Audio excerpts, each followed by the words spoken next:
নমস্কার, আমি বোধিসত্ত্ব চলে এসেছি সহজ শেয়ার বাজারের আরেকটি নতুন এপিসোড নিয়ে। আজকের আমরা একটা খুব ইন্টারেস্টিং আলোচনায় আসছি, সেটা হচ্ছে ইকোনমিক মোড। আচ্ছা, ইকোনমিক মোড শব্দটি আমি পরে ব্যবহার করছি। মনে করুন যে আজ থেকে কয়েকশো বছর আগে বেশ কয়েকটা দুর্গ ছিল, যে দুর্গে প্রহরীরা থাকতেন, সেনাপতিরা থাকতেন, মাঝে মাঝে রাজারা এসে থাকতেন, এবং সেই পরিখা সেই দুর্গের চারিপাশে খাল কাটা থাকতো বা খাত কাটা থাকতো, যেটাকে বলা হতো পরিখা, যার মধ্যে ভর্তি করা থাকতো জল, এবং সেই জলে কিন্তু থাকতো প্রচুর কুমির। এবার প্রশ্নটা হচ্ছে, এরকম কেন করা হতো? উত্তরটা হচ্ছে যে যাতে অতর্কিতভাবে কোনো শত্রু তাদের আক্রমণ না করে, এবং তাতে সেই পরিখা পেরোতে যাতে যথেষ্ট সমস্যা হয়, ডিফিকাল্টি আসে, সেই জন্য এই পরিখার মধ্যে বিষাক্ত জন্তু বা কুমির বা হিংস্র জন্তুদের রাখা হতো। ঠিক এই কথাটাই বর্তমানে ব্যবহার করা হয় শেয়ার মার্কেটের ক্ষেত্রে, যেটা নাম দেওয়া হয়েছে মোট। মোট মানে হচ্ছে পরিখা, এবং ইকোনমিক মোট অর্থাৎ এমন কিছু যা একটি কোম্পানির ভবিষ্যৎ, তার গ্রোথ, তার সেলস, তার প্রফিটেবিলিটি সবগুলোকে বজায় রাখে, ইনট্যাক্ট রাখে, এমনকি তাকে বাড়তে সাহায্য করে।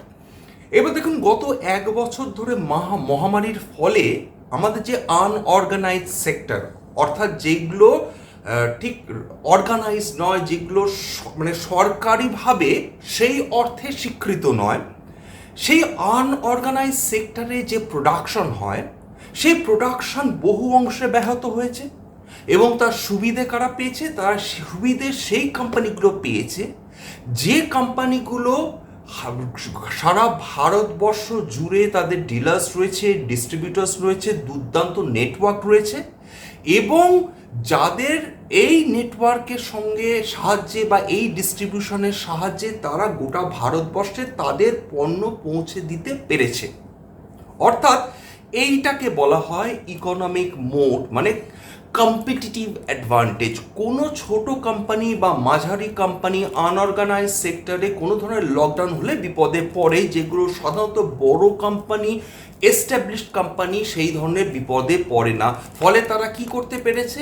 আনঅর্গানাইজ সেক্টরে যে ব্যবসা ছিল, সেই ব্যবসা কিন্তু আপনার ট্রান্সফার্ড হয়েছে এই অর্গানাইজ সেক্টরের ভালো ভালো বড় বড় কোম্পানিগুলোর ক্ষেত্রে। এবার ইকোনমিক মোট বা এই ধরনের পরীক্ষা সাধারণত এই কোম্পানিগুলোকে বিশাল অর্থে সাহায্য করে।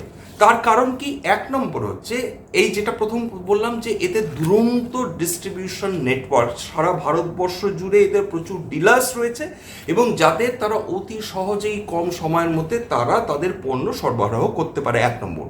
দু নম্বর হচ্ছে এরা যেটা কনসেন্ট্রেট করেন, ফোকাস করেন, সেটা হচ্ছে যে এই যে তারা যে পণ্য তৈরি করছেন সেটা যেন অতি উৎকৃষ্ট মানের হয়, এক নম্বর। দু নম্বর হচ্ছে সেই পণ্যের দাম যেন এমন হয় যেটা অন্যান্য কোম্পানির ক্ষেত্রে কম হবে, অর্থাৎ সেলস বেশি হবে, প্রফিট মার্জিন কম থাকবে, কিন্তু তাদের সেলস বেশি হওয়ার দৌলতে তাদের কিন্তু ওভারঅল প্রফিটটা বেড়ে যাবে। এর ফলে এই যে, কিন্তু এটা কারা করতে পারেন, অর্থাৎ কম দামে ভালো পণ্য কারা দিতে পারেন, যাদের সেলস বেশি হবে এবং যাদের কোম্পানি বড়, যাদের ডিস্ট্রিবিউশন বড়, ফলত এইটা আরেকটি ইকোনমিক মোড, অর্থাৎ কম খরচে অতি উৎকৃষ্ট পণ্য বা প্রোডাক্ট তৈরি করে কাস্টমারের হাতে দেওয়া। আরেকটা কি গুরুত্বপূর্ণ? Entry barrier. অর্থাৎ দেখবেন যে সব পণ্য তৈরি করা কিন্তু অত সহজ নয়, বা সব কোম্পানি কিন্তু একটা বিশেষ ধরনের ব্যবসায় অত চট করে ঢুকতে পারে না। উদাহরণ হচ্ছে অয়েল অ্যান্ড গ্যাস, উদাহরণ হচ্ছে মেটালস অ্যান্ড মাইনিং। আপনি যদি এখন গিয়ে বলেন আমি একটা খনি কিনতে চাই, আপনি পারবেন না।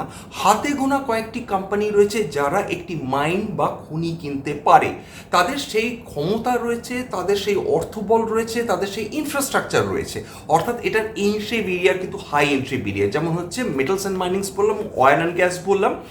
সুতরাং যারা বড় বড় কোম্পানি তারা যখন একটা বিশেষ ব্যবসা করে, যেমন টেলিকম আরেকটা উদাহরণ, যেরকম অয়েল অ্যান্ড গ্যাস এবং মেটাল অ্যান্ড মাইনিং বললাম, আরেকটা হচ্ছে টেলিকম। দেখুন টেলিকমে বর্তমানে সত্যি কথা বলতে হাতে গোনা 2 কি 3টে প্লেয়ার্স রয়েছেন। এর মধ্যে একটা রয়েছে অবশ্যই রিলায়েন্স জিও, একটা রয়েছে ভোদাফোন আইডিয়া, একটা রয়েছে ভারতী এয়ারটেল, এবং এর মধ্যে তো ভোদাফোন আইডিয়ার অবস্থা ভীষণই খারাপ। তাদের প্রত্যেক বছর কয়েক হাজার কোটি টাকা করে তাদের লস চলছে, উপরন্তু তাদের ঘাড়ে যে রয়েছে, ধার রয়েছে, তার ঋণ রয়েছে, সেটা ক্রমাগত বৃদ্ধি পেয়ে চলেছে। ফলে এবং শুধু তাই না, যত দিন যাচ্ছে তত টেকনোলজি ডেভেলপ করছে। আগে 2G ছিল, তারপর 3G, তারপর 4G, এখন 5G চলে আসছে। গভর্নমেন্ট স্পেকট্রাম বিক্রি করছে। এবার কাদের কেনা 40, 50, 60 হাজার কোটি টাকা দিয়ে কেবলমাত্র স্পেকট্রাম কেনার ক্ষমতা হাতে গোনা কয়েকটা কোম্পানি ছাড়া তা কারো কাছে নেই ভারতবর্ষে। অথচ ভারতবর্ষে 140 কোটি মানুষ থাকে। এইগুলোকে বলা হচ্ছে এন্ট্রি ব্যারিয়ার, অর্থাৎ যে কোম্পানির এইগুলো অলরেডি ইনফ্রাস্ট্রাকচার অলরেডি তৈরি করা রয়েছে তাদের কাছে এটা সমস্যা নয়। কিন্তু সমস্যা এককালীন 40-50 হাজার কোটি টাকা বাজারে স্পেকট্রাম কেনার মতন ক্ষমতা অধিকাংশ কোম্পানির ভারতবর্ষে নেই। তাহলে এটা গেল একটা এন্ট্রি ব্যারিয়ার। এবার হচ্ছে কস্ট অ্যাডভান্টেজ, এটা আমি এর আগেই বললাম, যেটা অল্প পয়সায় আপনার পণ্য তৈরি করা। শুধু তাই না, এবার দেখুন, ধরুন এমন একটি কোম্পানি, তার যদি কোনোভাবে কাঁচা মালের দাম বেড়ে যায়, উদাহরণ হচ্ছে পেন্টস কোম্পানিগুলো। পেন্টস কোম্পানিতে সুবিধা কি বড় এখানেও একটা বড় এন্ট্রি ব্যারিয়ার এই কারণেই রয়েছে যে মানুষ ঘর কিন্তু জীবনে হয়তো একবার কি দুবার তারা পেইন্ট করেন, রং করেন। একবার হয়তো যখন বাড়িটা তৈরি করেছেন, দ্বিতীয়বার হয়তো তখন তাদের সন্তানদের বিবাহ দিচ্ছেন এই সময়। অর্থাৎ তারা চাইবেন, যেহেতু ঘর হচ্ছে তাদের সবচেয়ে প্রিয় জায়গা, তারা চাইবেন তাদের ঘরটাকে সবচেয়ে সুন্দরভাবে তৈরি করে তুলতে বা সবচেয়ে সুন্দরভাবে রং করতে। সেই ক্ষেত্রে তারা কিন্তু সেই রঙই ব্যবহার করবেন যেটা ভারতবর্ষে এবং গোটা বিশ্বে বিখ্যাত। ফলে এরকম হাতে গোনা, আবার ভারত পেন্ট সেকশনে কিন্তু হাতে গোনা এমন কয়েকটা কোম্পানি রয়েছে যার বাইরে কিন্তু মানুষ চট করে অন্যান্য কোম্পানি, ছোট কোম্পানির রং গিয়ে কেনে না, বিশেষ করে যখন বাড়ি রং করার প্রশ্ন ওঠে। এর ফলে কি সুবিধা? এর ফলে যখন এই পেন্টস কোম্পানিগুলো জানে যে আমরা চাইলেও আমরা ইচ্ছে মতন আমাদের দাম বাড়াতে পারি, কারণ পেন্টস কোম্পানি তারা যে রংটা তৈরি করবেন তার জন্য লাগে কিন্তু পেট্রোল বা পেট্রোলিয়াম প্রোডাক্টস, এবং এটা কিন্তু ইন্টিগ্রাল পার্ট। অর্থাৎ পেট্রোল বা ডিজেল বা অন্যান্য কিছু পেট্রোলিয়াম প্রোডাক্টসের দাম বাড়লে পেন্টসের দাম বাড়তে বাধ্য। কিন্তু এই পেন্টস কোম্পানিগুলোর কিন্তু কোনো ক্ষতি হয় না। কেন ক্ষতি হয় না? এই পেন্টস কোম্পানিগুলোর ক্ষতি হয় না ওই একই কারণে, ডিস্ট্রিবিউশন নেটওয়ার্ক। এশিয়ান পেন্টস ভারতবর্ষের একটা দুর্দান্ত কোম্পানি এই কারণে, এটা আবার বলে দিচ্ছি, এটা রিকমেন্ডেশন না, কেবলমাত্র উদাহরণস্বরূপ এক্সাম্পল হিসাবে। কেন এটা একটা সুপিরিয়ার কোম্পানি? এটা একটা সুপিরিয়ার কোম্পানি কারণ এদের 60,000 ডিলার রয়েছে, এরা ডিস্ট্রিবিউটারদের বাইপাস করে, অর্থাৎ এটা ডিস্ট্রিবিউটারদের হাতে মাল না দিলে ওদের চলে যায়। এরা ডিলার্সদের কাছে সরাসরি মাল পৌঁছে দেয়, যেখানে অন্যান্য কোম্পানি তাদের হয়তো 1 সপ্তাহ কি 2 সপ্তাহের মধ্যে তারা একবার মাল দিতে পারে, সেখানে এশিয়ান পেন্টস দিনে 3বার থেকে 4বার মাল তাদের ডিলারদের কাছে পৌঁছে দেওয়ার ক্ষমতা রাখে। 2 নম্বর, টেকনোলজি দুরন্ত ব্যবহার, অর্থাৎ টেকনোলজি ব্যবহার করে তারা প্রত্যেকটা ডিলারের সঙ্গে তারা এমন একটা নেটওয়ার্ক তৈরি করে রেখেছে যে ডিলাররা কোনো রকম সমস্যায় পড়লে সেখানে কিন্তু এই কোম্পানি তাদের সাহায্য করার জন্য সব রকম তারা কিন্তু সাহায্য করতে থাকে। অর্থাৎ আনঅর্গানিক সেক্টরেও যে পেন্ট তৈরি হয় না তা কিন্তু নয়, কিন্তু মানুষ এর প্রেফারেন্স, এইটাকে বলে ব্র্যান্ড ভ্যালু, এটাকে বলে ট্রাস্ট ভ্যালু। অর্থাৎ আমি একটা কোম্পানির এমন একটা প্রোডাক্ট, আবার উদাহরণস্বরূপ দেখুন নেসলের ম্যাগি ছাড়া মানুষ কিন্তু আসল কোম্পানি, কটা মানুষ জানেন যে নেসলে ম্যাগি তৈরি করে? কিন্তু মজার ব্যাপারটা হচ্ছে অধিকাংশ মানুষ ম্যাগি নামটাই জানে, অধিকাংশ মানুষ ফেভিকল নামটাই জানেন। তারা কিন্তু পিডিলাইট ইন্ডাস্ট্রিজ ফেভিকল তৈরি করেন, তার সম্বন্ধে তাদের জানার ইন্টারেস্টও নেই, তারা হয়তো জানেনও না। অর্থাৎ কিছু কিছু এমন প্রোডাক্টস রয়েছে কেবলমাত্র নামেই চলে, অর্থাৎ প্রোডাক্টের নামে, কোম্পানির নাম কিন্তু কবেই তারা ভুলে গেছেন। তাহলে এই ধরনের প্রোডাক্টস থেকে কেউ যদি আমাকে বলেন এখন এসে, আমি ফেভিকল, আপনি কাঠের কাজ করছেন, ফেভিকলের বদলে এইটা নিন, এটা কিন্তু ভালো চলছে বাজারে, আপনি কখনোই নিতে চাইবেন না, কারণ আপনার এই বিশ্বস্ততা তৈরি হয়ে গেছে। আপনার ঠাকুরদা ইউজ করেছেন, বাবা ইউজ করেছেন, আপনি ইউজ করেছেন, ভবিষ্যতে আপনার সন্তানও ইউজ করবেন। অর্থাৎ এটাকে বলে ব্র্যান্ড ভ্যালু তৈরি করা। কিন্তু এই ব্র্যান্ড ভ্যালুর যে দামটা, সেটাকে বলা হয় হয় যে ইনট্যাঞ্জিবল অ্যাসেট, সেটা কিন্তু ব্যালেন্স শিটে দেখানো যাবে না, এই ধরনের ইনট্যাঞ্জিবল অ্যাসেটস। অর্থাৎ এইটা কিন্তু এক ধরনের আপনার ইকোনমিক মোড, এক ধরনের প্রোটেকশন।